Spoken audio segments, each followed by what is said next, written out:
eu não tinha apresentado eles para vocês com esse nome.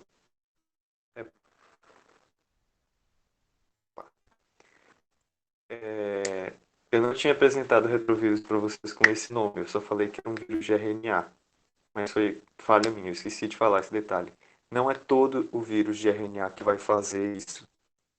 Um retrovírus é específico para essa situação que eu vou mostrar. Então, ele é um, né, todo retrovírus é um vírus de RNA, mas nem todo vírus de RNA é um retrovírus. Vou recapitular então o que é um retrovírus, o que é esse negócio de transcriptase reversa.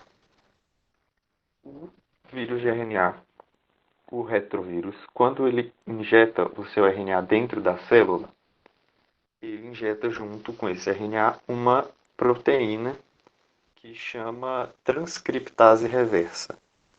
Essa proteína vai fazer com que, ao invés da célula, né, a célula hospedeira, já começar a produzir as proteínas do vírus a partir do RNA, primeiro ela vai transformar o RNA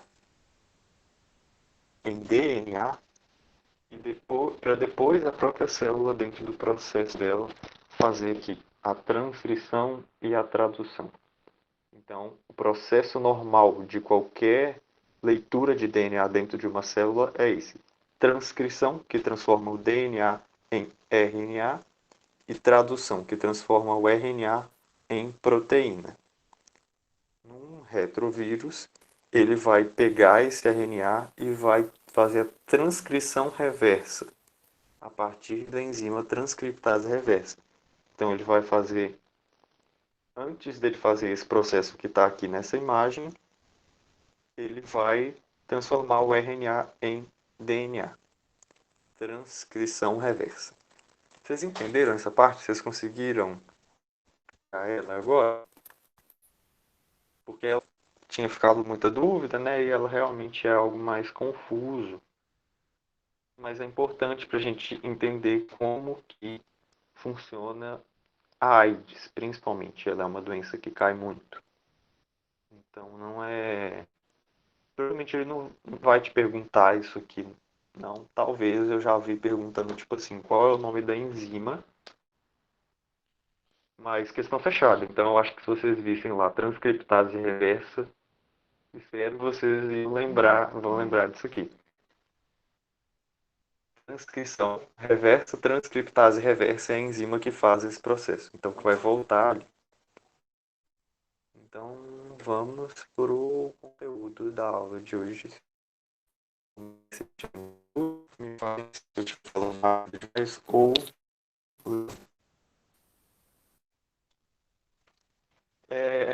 as viroses, eu coloquei aqui, vocês vão ver em cima, eu já disponibilizei esses slides lá no Classroom, mas vocês vão ver que todos eles têm esses asteriscos aqui. Né? Era para ser uma estrela, mas eu fiz asterisco.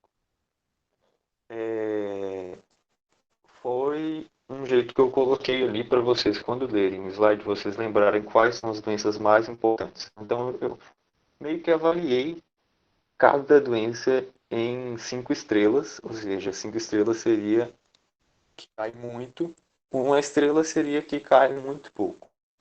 Então, para na hora que vocês estiverem revisando, que estiverem estudando, dar mais enfoque estrelas. Só você tá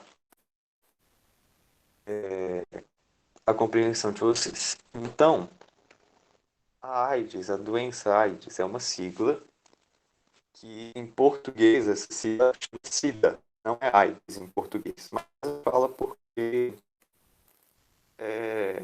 né? Porque já está acostumado. Mas em inglês é AIDS, é a tradução de SIDA, que é Síndrome de Imunodeficiência Adquirida. Por quê? Lembra que eu falei que cada vírus ele tem uma afinidade por um tipo de célula específica para ele poder contaminar a célula? O vírus da AIDS tem uma afinidade específica pelas células de defesa imune do corpo. Então, por isso que ela é uma doença tão complicada, porque ela ataca o sistema de defesa. Então, tipo assim, o corpo, como é que ele vai produzir anticorpos? Como é que ele vai se preparar, se defender desse vírus, se esse vírus está atacando exatamente as células que fariam essa defesa? Esse que é o grande problema da AIDS. E o que geralmente mata na AIDS não é a AIDS em si. Uma pessoa com AIDS, geralmente ela não morre de AIDS, ela morre de gripe, ela morre de tuberculose ou qualquer outra doença assim oportunista que vai ver, vai chegar essa doença no corpo e esse corpo vai estar tão fraco, né? Vai estar as células de defesa daquele corpo vão estar tão fracas, tão debilitadas, tão poucas, porque estão sendo atacadas pelo vírus da AIDS, que esse corpo não vai ter como se defender de outros vírus, de outras bactérias, outros protozoários, o que quer que seja. Não vai conseguir defender de outras doenças que, em tese, eram para ser doenças leves, doenças tranquilas, que com pouca letalidade. Mas numa pessoa que tem AIDS, né, se dependendo do estado, ela não consegue se defender nem de uma gripe. Então, até uma gripe pode ser fatal. E, e aí esse é o principal mecanismo, né, o que vocês têm que saber, que ataca as células de defesa do corpo.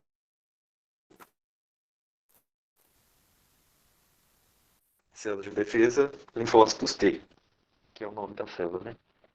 A AIDS tem um período de 2 a 3 anos de incubação, que significa os HIV. A diferença entre AIDS e HIV é que a AIDS é contaminada com a 2, 3 anos, mas a média ali é de 2 a 3 anos. Pô, gente, vai ser todo dia isso? Eu travando meu áudio? Ô, dificuldade.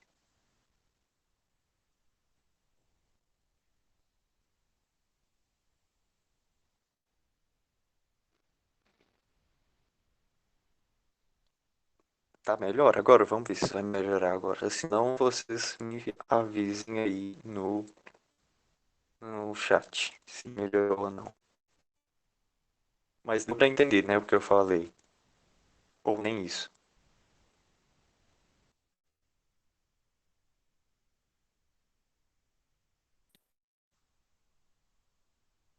Aí nisso, ninguém respondeu.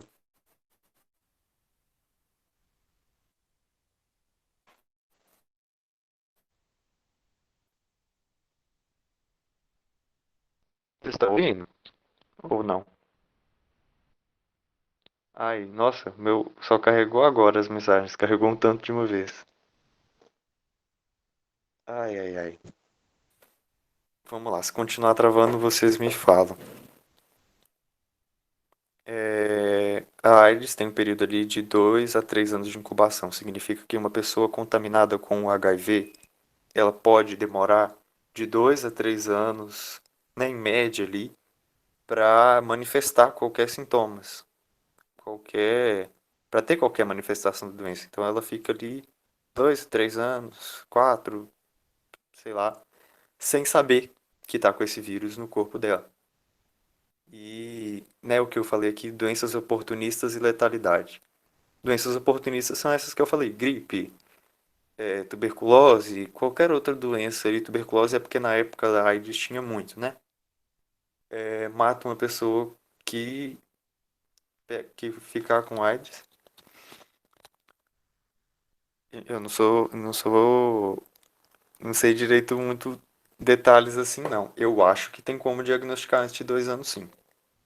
Eu acho que tendo o vírus já dá para fazer o diagnóstico, sim. Mesmo sem ter nenhum sintoma, se eu não me engano. É, mas eu posso conferir isso para vocês e depois eu mando a resposta. Tá bom. A minha internet ou a sua? Porque se for a minha, vai ficar ruim na gravação também. Ah, então tá bom. Tranquilo. Transmissão da AIDS. Pois é. Então tá bom. Depois você assiste. Transmissão da AIDS.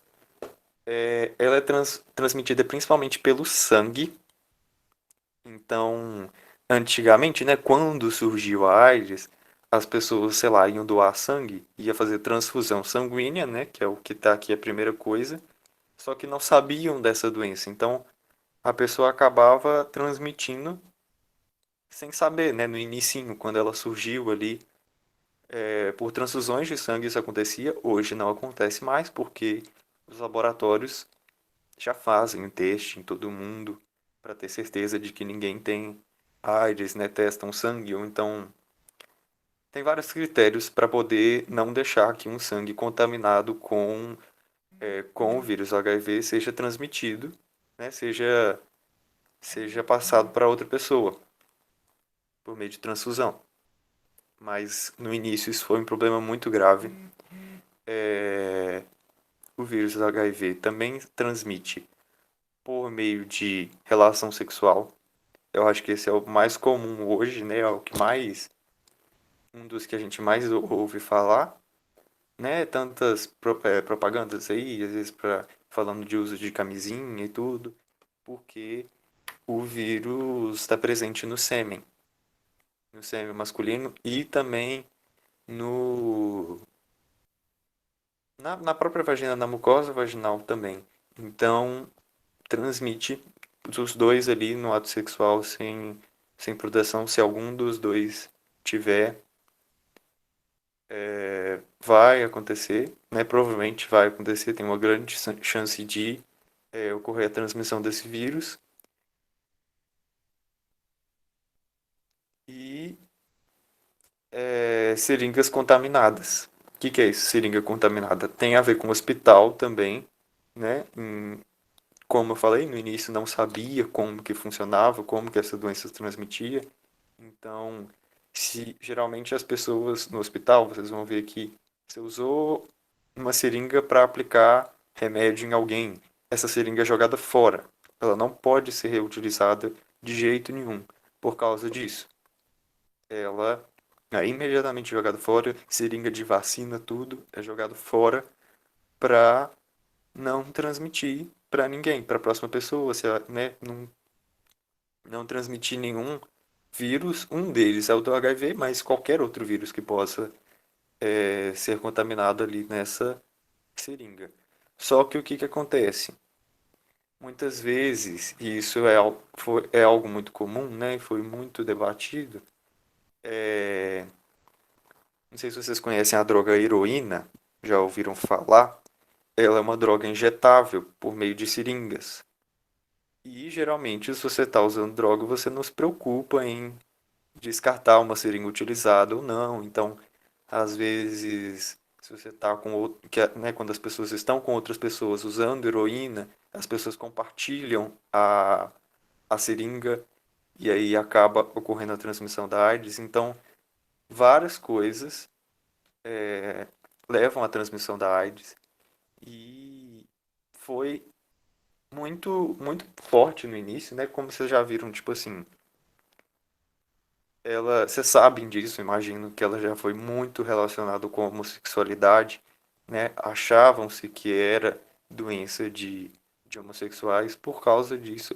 Se eu não me engano, o sexo anal realmente tem uma chance maior de ter transmissão do vírus, mas hoje já se sabe que não é estrito a homossexuais, não mesmo, né? Qualquer uma pessoa que tem uma vida sexual ativa tem risco, pode ter risco de ter AIDS, né, se não usa preservativo.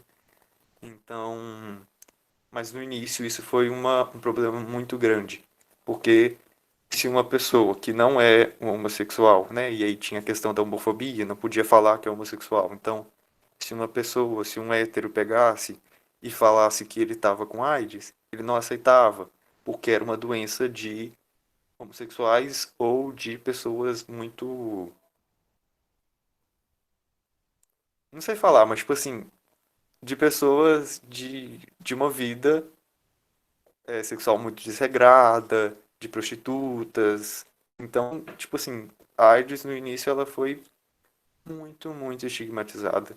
Era muito difícil você tratar disso com alguém, porque, né, tinha esse estigma de que era doença de homossexuais e que era doença de prostitutas e de drogados, mas hoje já se percebeu e depois de muito tempo já conseguiram mudar muito essa imagem, né, porque não está estrito a esse grupo de pessoas. Está qualquer pessoa que faz relação sexual, tem uma vida ativa, sexual ativa e não usa preservativos, está correndo risco, né, de ser contaminado com essa doença. Então, isso já foi passado, mas no início foi um problema muito grande e ainda é, né? Tanto que eu coloquei esse trem de homossexualidade. Até pouquíssimo tempo, tipo assim, menos de 3 anos. Homossexuais não podiam fazer transfusões sanguíneas, não podiam doar sangue por causa disso. Hoje eles podem porque já entende, foi aprovado ano passado, pouquíssimo tempo, ano passado. Hoje já se entende que não é que não existe tipo assim uma pessoa de risco para isso, um grupo de risco. Homossexual é um grupo de risco para ter AIDS. É uma pessoa que tem comportamento de risco. Comportamento de risco para ter AIDS é fazer relações, ter uma vida sexual ativa sem usar preservativo.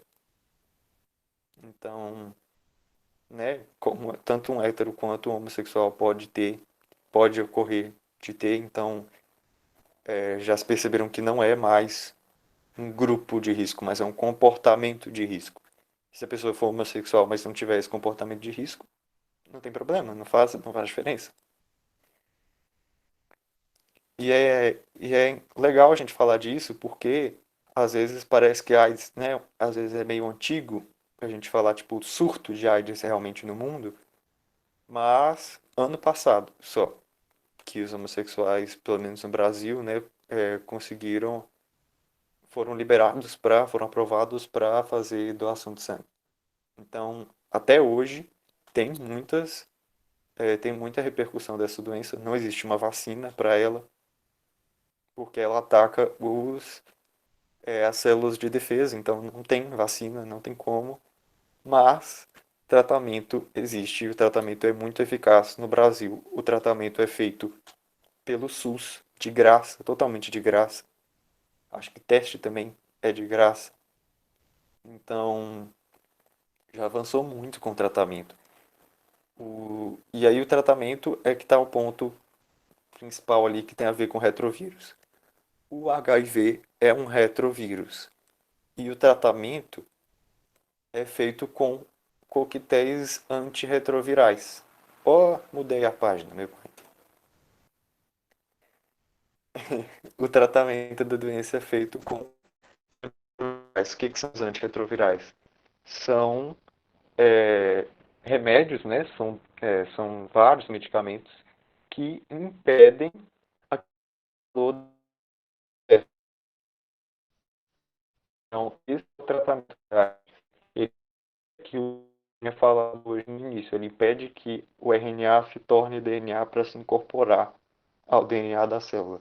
Impedindo isso, o vírus não consegue se reproduzir.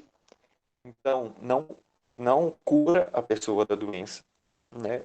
Não cura a pessoa, não tira todo o HIV do corpo da pessoa, mas impede com que o HIV que está ali se reproduza. E isso é um avanço muito grande. A pessoa consegue ter uma vida relativamente normal, né? Tem que tomar o remédio sempre, mas consegue ter uma vida normal por causa desse remédio. O vírus não consegue se reproduzir lá graças a esse remédio. Então, esses coquetéis antirretrovirais. Então, é esse que eu demorei bastante para falar de AIDS, porque realmente cai muito um assunto importante e sabe que não transmite por meio de beijo, transmite por toque, não transmite por abraço, sentar no lugar que a pessoa tá. Parece umas coisas assim, mas muita gente acha que transmite assim. Muita gente já escuta falar que não sei quem tem AIDS, então não quer nem chegar perto da pessoa, mas tipo, não faz sentido, você não vai ser transmitido Você não vai ter essa doença porque você abraçou uma pessoa com AIDS, nem porque você beijou. Até para mulheres grávidas, tem é uma chance muito difícil de uma mulher que faz o tratamento, é uma chance muito pouca de uma mulher que está grávida, que tem o HIV, mas que faz o tratamento correto, a chance dela passar pro pro feto, pro bebê, muito pouca. Então, olha o avanço que a gente tem no tratamento dessa doença. E ela era uma doença que a letalidade dela era de 100% no início. Todo mundo que pegava morria. Com mais cedo ou mais tarde, mas 100%. E hoje já não é assim. Mas ainda se tem muito preconceito com quem tem AIDS. Quem tem AIDS não tem uma vergonha por ciência, por é, então, por isso que ela é uma doença que é muito e que geralmente cai muito em Enem, em vestibulares, em qualquer coisa que vocês forem fazer. Uma dica para vocês estudarem prevenção de doença, gente. É só vocês olharem a transmissão. Viu a transmissão, você já sabe como é que previne. Transmissão, você vai prevenir fazendo um teste impedindo que pessoas contaminadas com vírus doem sangue. Transmissão por relações sexuais, então, já sabemos, é uma coisa muito falada, tem muitas propagandas por aí sobre. Oh, meu pai.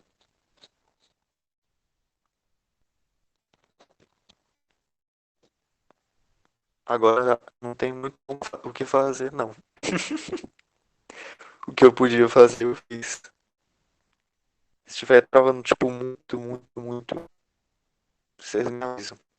Eu vou tentar resolver isso pra próxima semana, mas pra hoje vai ter que ser assim, tá certo? Vocês conseguem pelo menos ouvir, compreender o que eu tô falando?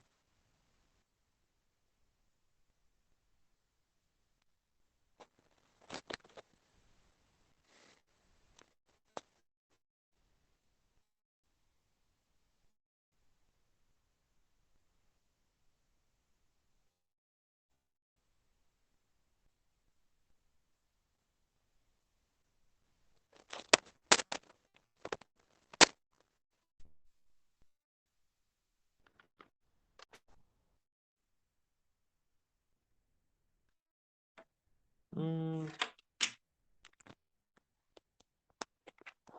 sim. Desliguei a câmera.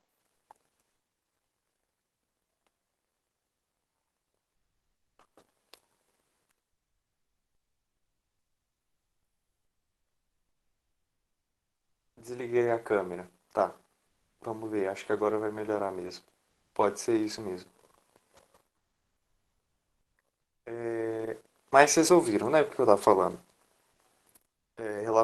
Transmissão, quando você quer saber a prevenção, você olha a forma de transmissão e a partir disso você vai entender como que você vai fazer para impedir a transmissão dessa doença, para prevenir ela. No caso da AIDS, que é mais falado aí, é o uso de camisinhas, né? Para quem tem relações sexuais com vários, né, tem uma vida sexual ativa. Seringas contaminadas, não reutilizar seringas, evitar a reutilização de seringas. Nos hospitais isso já é feito, mas, né, pessoalmente ali, nessas questões, principalmente com o uso de drogas que está relacionado, e materiais reutilizados. Materiais que eu falo é materiais cirúrgicos mesmo. Então, tipo assim, eu acho que essa parte não cai tanto. O que cai mais é a questão de relação sexual e talvez de transfusão sanguínea por causa dessa nova lei que aprova que homossexuais possam doar sangue.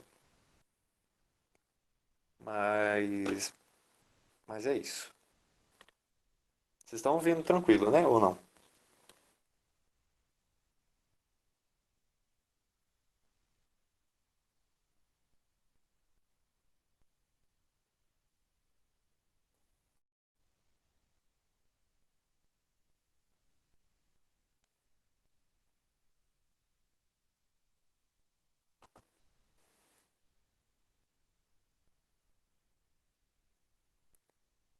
Que estranho. Eu não tô recebendo a mensagem no celular, não. Mas tá. No computador eu recebi, mas aqui não. Mas tá bom, vamos. Próxima doença que a gente vai falar é, catapora. Catapora acho que também é muito conhecida de todo mundo, né? É caracterizada por essas erupções na pele, que são essas manchinhas vermelhas, muito comum, principalmente quando a gente é criança. A maioria das pessoas pega quando é criança, mas pode ser também acompanhada com febre e dor de cabeça. Transmissão da catapora é feita por contato direto com essas feridas. Então, não sei se vocês já pegaram catapora. Quando eu peguei a catapora, eu tive que ficar em casa até sarar. Não podia ir para aula, não podia fazer nada. Tinha que ficar em casa até sarar, porque transmite por contato direto. Mas não é uma doença que você fica muito tempo com ela. Rapidamente o seu corpo consegue se livrar dela. Então,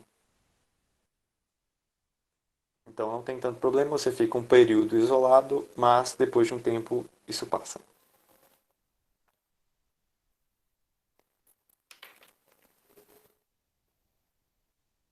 Então, vou falar disso.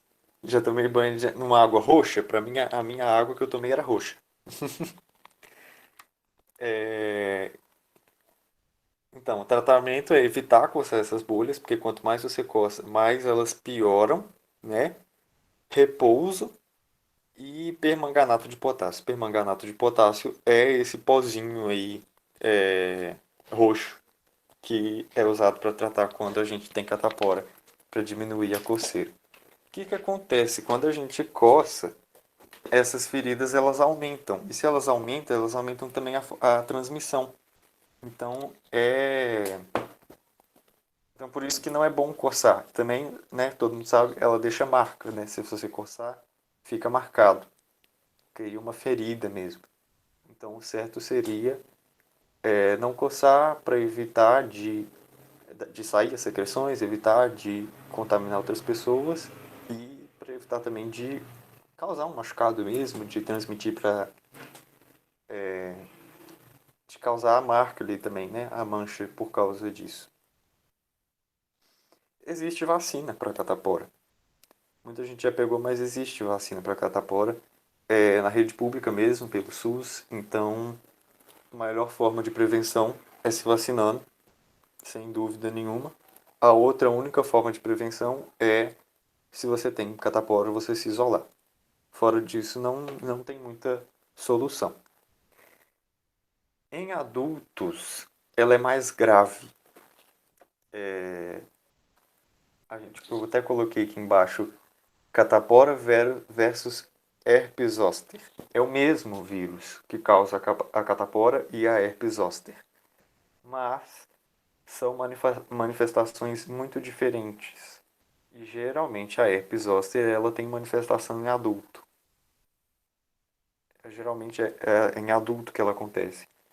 E a herpes zoster ataca o sistema nervoso, ataca os nervos, dependendo pode atacar o cérebro, pode causar danos, ela é bem mais grave. Então, o ideal seria que todo mundo vacinasse quando criança.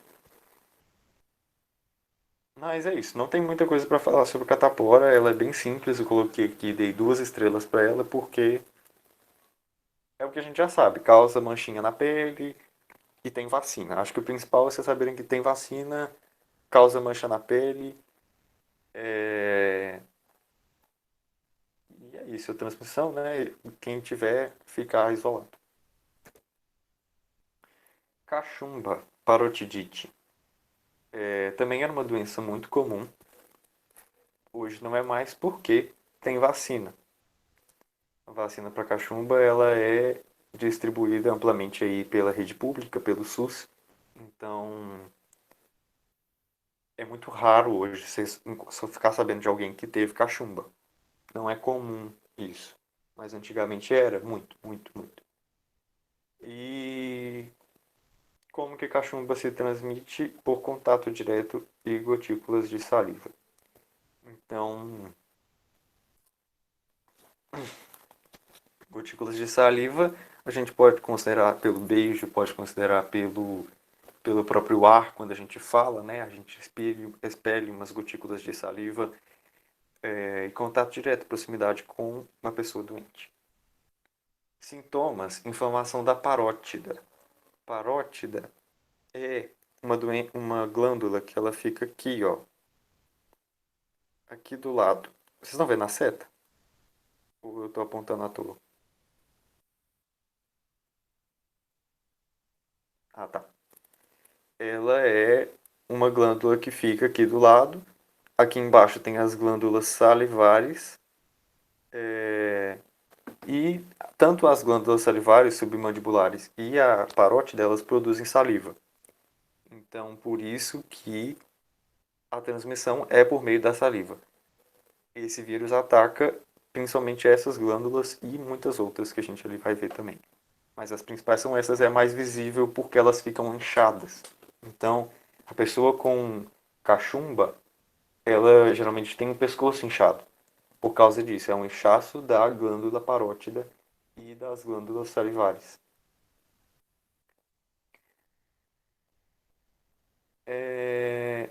Tá. Ela chama parotidite exatamente por causa dessa inflamação da parótida, tá? Se vocês ouvirem parotidite, vocês vão lembrar dessa glândula que tem aqui do lado do pescoço, ali embaixo do rosto, e que incha, é cachumba. Ela também pode acometer outras glândulas. Ela pode acometer o pâncreas, mais sério. O pâncreas é uma glândula muito importante. Ela pode atrapalhar o funcionamento do cérebro. Isso são casos mais graves. O mais comum é a inflamação nas glândulas salivares mesmo, parótida. Mas ela também pode afetar o cérebro, causando cefaleia, que está aqui, dor de cabeça. Agarram com o nome não. Cefaleia, dor de cabeça. Febre baixa e moderada é um outro sintoma comum. Anorexia, que está aqui por problemas no pâncreas. Pâncreas é uma glândula que regula a fome, principalmente, né? Tem várias coisas, não vou entrar no funcionamento do pâncreas, mas a pessoa às vezes pode perder a fome, tem vários problemas que podem acontecer, mas são casos mais graves. Não sei se vocês já ouviram falar cachumba quando desce. As pessoas costumam falar que cachumba desce. Também é um caso de uma infecção mais grave de cachumba quando ela desce. É porque ela vai para os testículos ou ela pode ir para os ovários. Né? Nas mulheres, para os ovários, nos homens, no testículo. E quando isso acontece, causa dor, causa inchaço e pode causar esterilidade. Esterilidade significa que a pessoa pode não perder a capacidade de ter filhos, né? Acho que vocês sabem isso. Então, são casos mais graves dessa doença. Não é sempre que alguém vai ter cachumba que vai descer, como o povo costumava falar, que vai acometer também os testículos e os ovários. Não é sempre. Mas se acontece, tem uma chance da pessoa ficar estéril. Isso é grave, isso é um problema sério, né? Porque imagino que ninguém queira isso, né? É algo que muitas pessoas têm preocupação com isso. Como tem vacina na rede pública, hoje a cachumba não é tanto um problema. Ela já foi. Não sei se já foi erradicada no Brasil, mas, tipo assim, não é tanto problema. Tem vacina distribuída amplamente pelo SUS. A maioria das pessoas que eu conheço já são vacinadas. Então, não tem problema. Doença aguda significa que ela vem rápido e vai rápido. Vai rápido, eu digo, semanas, né? Porque no caso da AIDS, não é assim. Ela, né, pode ficar 4 anos sem você saber que está com AIDS, depois muitos anos com você ali com aquela doença e piorando seu estado. Cachumba não. Cachumba você pega, rapidamente manifesta sintomas, rapidamente também seu corpo consegue produzir anticorpo consegue se defender contra esse vírus, mas pode ser que em casos graves acometa aí os testículos e os ovários. Eu acho que é a particularidade dele. Dengue, zika e chikungunya. Coloquei tudo junto porque é praticamente os mesmos sintomas e é o mesmo vetor. O que a gente chama de vetor é a forma de transmissão. O vetor desse vírus é esse mosquito aqui, Aedes aegypti. Desses vírus, né? Que causam essas três doenças aqui. 5 estrelas, vocês estão vendo. Doença que cai muito, muito, muito. Porque é uma doença, vocês sabem, que está muito em alta. Que toda hora, casos de dengue, surto de dengue em tal lugar. Eu, ano passado, peguei dengue. Foi horrível. Mas é uma doença que preocupa muito o sistema de saúde, porque não tem vacina também. Então, a forma mais eficaz de se prevenir contra essa doença é combatendo o vetor. Quando a gente fala combater o vetor, é combater o mosquito, o Aedes aegypti. E isso eu acho que está todo mundo careca de saber, embora muitas vezes a gente não pratique, né? Mas é evitar deixar a água parada. Aí você já deve ter visto inúmeras campanhas sobre isso. É uma doença que cai muito porque é uma doença que está aqui no nosso meio, não tem vacina. A forma de prevenção é o combate ao vetor, mas não é todo mundo que coopera com isso, não é todo mundo que tem uma consciência, né, para evitar deixar pneu ou qualquer coisa que possa acumular água exposto à chuva. Então, geralmente, quando tem época de chuva, rapidinho tem surto de dengue, zika ou chikungunya por causa disso, porque acaba acumulando água, o vetor, que é o mosquito, começa a se reproduzir, reproduzindo o vetor maiores transmissões. Não sei se alguém já teve. Sintomas que eu tive quando eu peguei foi febre, tive muita febre, muita dor em todas as articulações, não aguentava me mexer direito. Vômitos, não tive vômitos, mas um dos sintomas comuns. Dor atrás dos olhos, tive também. Manchas vermelhas na pele. Isso também, essas manchas vermelhas, elas costumam coçar também. Esses são sintomas que tem todas elas. Algumas delas vão ter uns sintomas mais acentuados, tipo, se eu não me engano, a dengue. Pois é, eu e minha irmã pegamos junto, foi horrível. Mas a gente foi dengue mesmo. Então a gente não teve muitas manchas vermelhas na pele.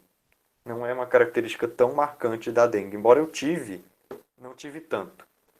Na zika e na chikungunya as manchas vermelhas são mais frequentes e coçam muito. A questão da dor nas articulações também.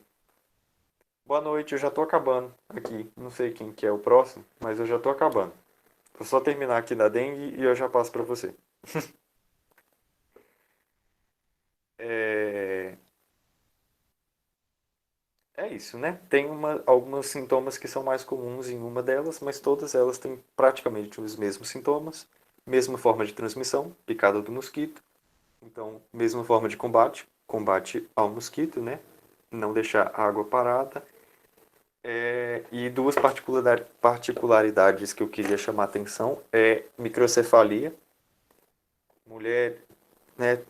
Vocês já devem saber disso, algo que já foi muito falado, mas algumas mulheres que pegaram zika durante a gravidez, o bebê nasceu com microcefalia. Microcefalia significa que a cabeça dele era menor, teve uma, um desenvolvimento precário, né? Teve uma dificuldade para desenvolver o cérebro da criança. Isso é um problema muito grave, né? Isso causa enormes problemas para a criança, isso é muito sério. Então, reforça ainda mais a necessidade da gente combater esse vetor, combater esse mosquito, porque por causa disso, da questão da microcefalia que mulheres que pegaram zika durante a gravidez podem apresentar. Não é sempre, mas acontece. E, para terminar, a dengue hemorrágica. Dengue hemorrágica, você já deve ter ouvido falar também, é porque esse vírus causa uma diminuição das plaquetas. A plaqueta no sangue é a célula ali, né? Não é uma célula, mas vamos dizer que é uma célula, é a partícula ali que impede a pessoa, que faz tampão, que quando a pessoa sangra, as plaquetas se juntam para impedir a pessoa de continuar sangrando. Com a dengue, as plaquetas costumam diminuir. Se elas diminuírem muito, qualquer sangramentozinho que a pessoa vai ter, ela não vai conseguir, o corpo não vai conseguir tampar aquele sangramento. Ela vai continuar sangrando, que é o caso da dengue hemorrágica. A gente não percebe, mas durante o nosso dia ocorrem vários microsangramentos que rapidamente as plaquetas se juntam e tampam ali e a gente nem percebe. Quando a pessoa tem dengue hemorrágica, esses sangramentos ficam evidentes e causam um problema, pode causar um problema muito grave. Se tiver algum corte muito grave, ela vai começar a perder sangue e não vai conseguir estancar aquele sangramento. Então, o tratamento não existe, o tratamento é tratar os sintomas, tratar a febre com paracetamol e evitar AS. E AS. AS diminui a capacidade de formar coágulo, que é isso que eu falei de tampar quando tem sangramento. Então, uma pessoa com dengue que toma AS, ela tem uma grande chance de desenvolver dengue hemorrágica. Eu acho que é isso. Se eu falei muito rápido, muita coisa, é porque é muita coisa mesmo. Mas prestem atenção nessas que tem estrelas. Semana que vem eu vou terminar isso, talvez. Eu espero que semana que vem dê pra gente já começar a falar de bactérias, tá? É isso. Desculpa aí. Todo dia eu vou invadir um pouco da aula, da próxima aula, né? Desculpa. Deixa eu interromper a gravação.